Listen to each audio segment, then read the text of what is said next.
인간 영혼의 기원에 대해서 오늘은 생각해 보도록 하겠습니다.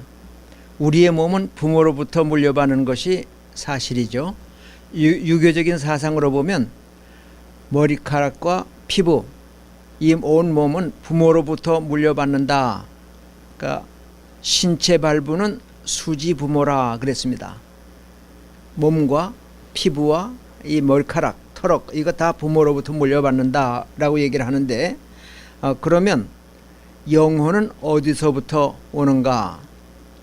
영혼이 있는가 없는가 하는 것이 불신자들에게는 그 논의의 대상일지 몰라도, 하나님을 믿는 사람, 하나님은 영이신데 자기의 형상을 따라 지음받은 영혼을 가진 신자들은 영혼이 있는 것을 인정합니다.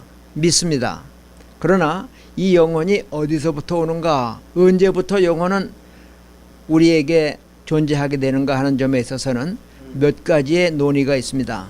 첫째로 영혼 선제설이라고 하는 게 있습니다.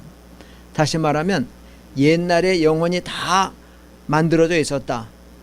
그래서 사람이 태어날 때 한 사람 한 사람에게 그 영혼이 주어진다고 하는 이것이 바로 영혼 선제설인데, 맨 처음 이러한 학설을 주장한 사람이 헬라의 철학자인 플라톤입니다. 이 플라톤이 몸을 떠나 있는 영혼들이 이데아, 어떤 관념을 가지고 있는 것처럼 이제 우리 몸에 들어오는 그 영혼이 관념을 가지고 있다가 몸을 떠난 다음에도 여전히 관념을 가지고 있다. 누가복음 16장에 보면 몸을 떠난 부자의 영혼이 불꽃 가운데 음부에 떨어져 있습니다. 거기에서 고통을 느끼며 멀리 아브라함 품에 있는 나사로를 기억합니다. 그러면서 아브라함에게 부탁하기를 나사로를 시켜서 내 혀끝에 물 한 방울이라도 좀 죽여주십시오 하는 부탁을 하게 돼요. 그때 아브라함은 한 말이, 너는 세상에서 너 좋은 것을 받았고 여기 나사로는 이제 여기 와서야 참 안식하며 안락을 누리는 것이다. 또 그뿐만 아니라 우리가 너희에게로 갈 수도 없고 너희가 우리에게 올 수도 없다. 다시 말하면 한번 죽으면 몸은 흙으로 돌아가지만 영혼은 죽지 않고, 영혼은 죄인의 영혼이든 의인의 영혼이든 죽지 않고 영존하는 것이 영혼입니다. 하나님의 형상, 하나님이 영이시고 영원하신 분이기 때문에 그분의 형상을 따라 지음받은 영혼 역시도 악인이든 선인이든 없어지지 않습니다. 그런데 이 부자의 음부에 있는 영혼이 아브라함에게 다시 말합니다. 만일 나사로가 나에게 올 수 없다면 나사로를 세상에 보내셔서 우리 아버지 집에 하나님을 알지 못하는 5 형제가 있습니다. 그들에게 이제 복음을 전해서 내가 있는 이곳에 오지 않도록 하나님을 믿도록 좀 전하게 해 주십시오 하는 부탁을 하게 됩니다. 비록 몸을 떠난 영혼이지만 음부에서 고통 가운데서도 아버지 집을 생각하고 5 형제들을 염려합니다. 이러한 그 이데아, 어떤 그 관념이 있다 하는 것이 그 플라톤의 영혼 선제설입니다. 몸에 들어오기 전 영혼이 먼저 존재하고 있었다. 그런데 그 영혼이 어느 시점에 우리 몸에 들어온 것이다라고 얘기하는 것이 영혼 선제설인데, 이것은 성경적이 아닙니다. 왜 그런가 하면 죽은 다음에 그 부자의 영혼이 고통을 느끼고 그리고 그 자기의 아버지 집과 형제들을 기억하지만, 만일 육체가 태어나기 전에 영혼이 그 미리 선재하고 있었다 그런다면 그 영혼이 우리 안에 들어오기 전에 있었던 일들을 아마 기억해야 되는데 우리가 하나도 기억을 못 하잖아요. 그러니까 영혼 선제설이라고 하는 것은 성경적이 아니다. 신학자 중에서도 영혼 선제설을 주장하는 사람이 있었습니다.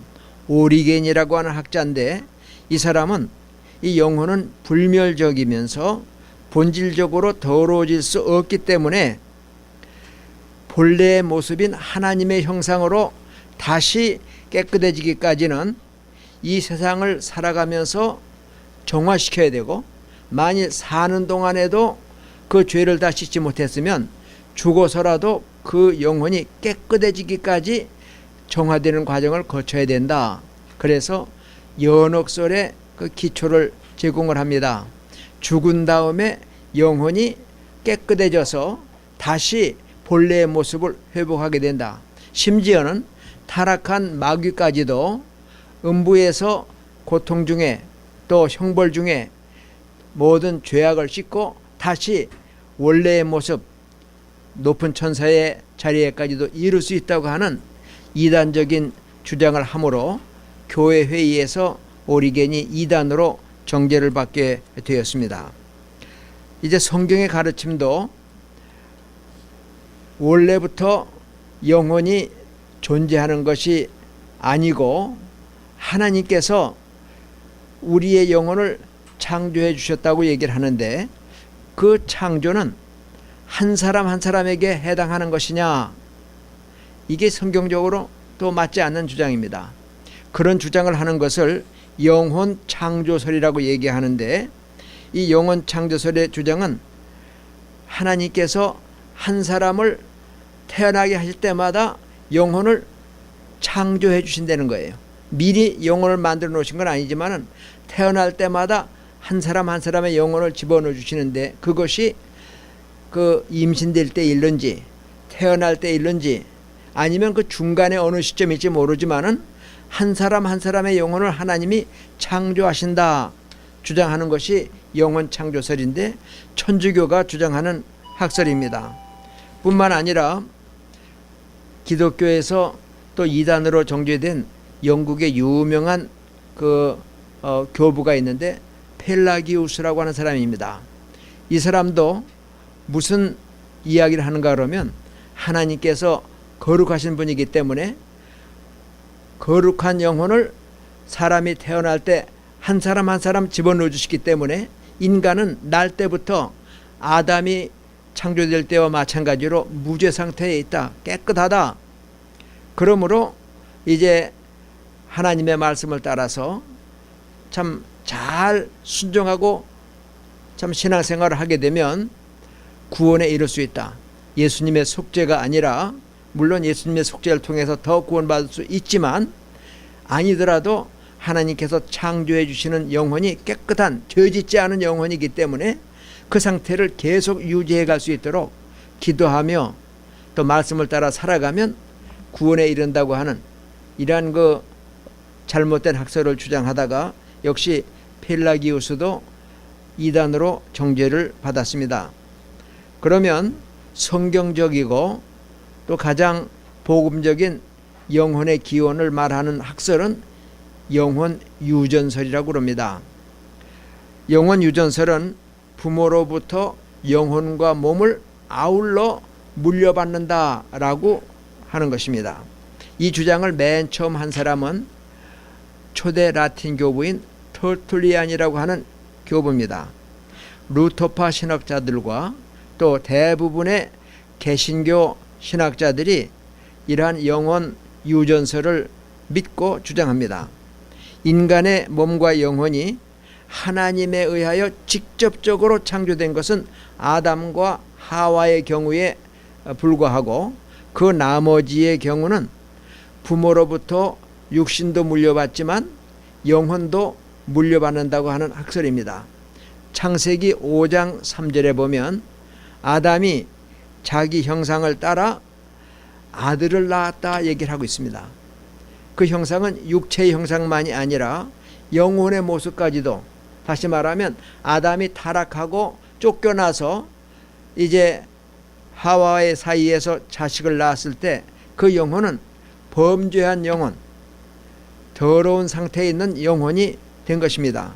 그래서 바세바와 간음 후에 나단 선지자의 책망을 받고 회개한 다윗이 참회 시를 쓴 시편 51편 5절에 보면 내가 죄악 중에 출생하였으며 날 때부터 죄인이라고 하는 사실을 고백합니다. 뿐만 아니라 더 나가서 보면 모친이 죄 중에 나를 잉태하였나이다. 어머니가 나를 뵐 때부터 나는 죄 가운데 있었다고 하는 것을 고백합니다. 하나님께서 죄 지은 영혼을 지어서 넣어주신 것도 아니고 오리겐이 말하는 것처럼 옛날에 다 만들어져 있던 영혼들이 타락함으로 더러워진 채 인간의 몸에 들어오는 그런 것도 아니고 아담 하와가 그 자식을 낳을 때에 몸만이 아니라 영혼까지도 자기를 닮은 하나님께서 생육하고 번성하라 하시는 명령을 해주신 그대로 생육할 때 아기를 낳을 때부터 이 아이는 부모의 모습을 닮은 영혼과 육체를 가지고 태어난다고 하는 것이 영혼 유전설인데 이것이 바로 성경이 말하는 올바른 영혼의 기원입니다. 그러므로 우리 모든 인류는 아담이 타락한 이후에 어머니의 뱃속에서부터 잉태될 때부터 죄에 오염되어 있는 상태이기 때문에 하나님이 보실 때 의인은 없나니 곧 하나도 없다. 모든 사람이 죄를 범하였음에 하나님의 영광에 이를 수 없다고 얘기를 했습니다. 따라서 부모를 통하여 출생한 모든 인류는 예외 없이 다 참 더럽고 추한 죄로 오염되어 있는데 이것은 내가 지은 죄, 자범죄로 인한 것이 아니라 부모로부터 물려받는 죄, 유전죄 또는 다른 말로 원죄에 의하여 오염되어 있기 때문에 하나님이 보실 때 의인은 없나니 곧 하나도 없다. 모든 사람이 죄를 지었다라고 얘기를 하시는 겁니다. 요한일서 1장 10절에도 보면 만일 우리가 범죄하지 아니하였다 한다면 하나님을 거짓말하는 자로 만드는 것이다. 왜? 하나님은 의인이 없다고 그러셨는데 모든 사람이 죄를 범했다고 말씀하셨는데 나는 아니요. 나는 범죄하지 않았습니다 하면 하나님을 거짓말하는 자로 만드는 것이다. 또 하나님의 말씀이 그 속에 있지 않다고 얘기를 했습니다. 그러므로 우리들은 육체만이 아니라 눈에 보이지 않는 하나님의 형상을 따른 고귀한 영혼을 가지고 있는데 아담이 타락할 때에 그 한 사람 아담으로 말미암아 죄가 세상에 들어왔고 죄로 말미암아 사망이 모든 사람에게 이르렀습니다.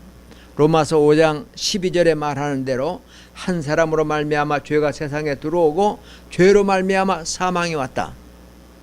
또 이와 같이 죄가 모든 사람에게 이르렀으므로 사망이 모든 사람에게 이르렀다. 다시 말하면 이 땅 위에 부모를 통하여 태어난 모든 인류는 다 죄인이란 말입니다. 그러므로 우리들은 예수 그리스도의 속죄를 통하여 거듭나고 하나님의 자녀로 다시 태어나서 우리 안에 참 사라진 하나님의 형상을 회복하는 이런 은혜가 있어야 되겠는데 바울 사도는 이제 사랑하는 성도들을 향해서 너희 안에 그리스도의 형상이 다시 형성될 때까지 내가 해산하는 수고를 아끼지 아니하겠다고 얘기를 합니다. 잃어버렸던 하나님의 형상을 다시 회복하는 일은 예수 믿고 죄로 오염된 영혼이 깨끗해져서 하나님과의 교제가 다시 시작이 되고 하나님을 아버지라고 부르는 거듭난 하나님의 아들 딸들이 될 때에 우리들은 천국 백성이 되고 또 하나님이 기뻐하시는 하나님의 자녀들이 되는 것입니다. 우리의 인간은 다른 어떤 동물들과 비교할 수 없는 고귀한 영혼을 가지고 태어났기에 만물의 영장이며 타락한 인간을 이처럼 사랑하시는 하나님께서 독생자 예수 그리스도를 우리의 죄를 사하시는 하나님의 어린 양으로 속죄 양으로 보내셨기에 나와 여러분 온 세상의 죄를 지시고 십자가 위에서 사람들에게만 아니라 하나님께마저도 버림받는 죄인의 자리에 서셨습니다. 속죄의 피를 흘리셨습니다. 그러므로 그 피에 몸을 담그는 자는 어떠한 죄를 범했을지라도 주님 앞에 오기만 하면 내가 결단코 내어쫓지 않는다 하셨습니다. 주님 앞에 나와 나의 죄를 자백하고 참 두려운 마음으로 하나님의 자비를 간구할 때에 우리들의 영혼은 다시 거듭나 하나님의 자녀가 되며 참 거룩한 삶으로 하나님을 기쁘시게 하는 거룩한 친백성들이 되리라 믿습니다. 하나님의 이러한 거듭남의 축복, 그리고 하나님의 깨끗하심을 닮아서 내가 거룩하니 너희도 모든 행실에 거룩한 자가 되라 하신 말씀대로 깨끗한 삶, 생각부터 우리의 말, 우리의 모든 발걸음까지 우리의 삶 전체가 하나님께 영광을 돌리는 그리스도의 향기가 되고 또 빛과 소금의 역할을 잘 감당하는 성도들이 되어야 하겠습니다. 감사합니다.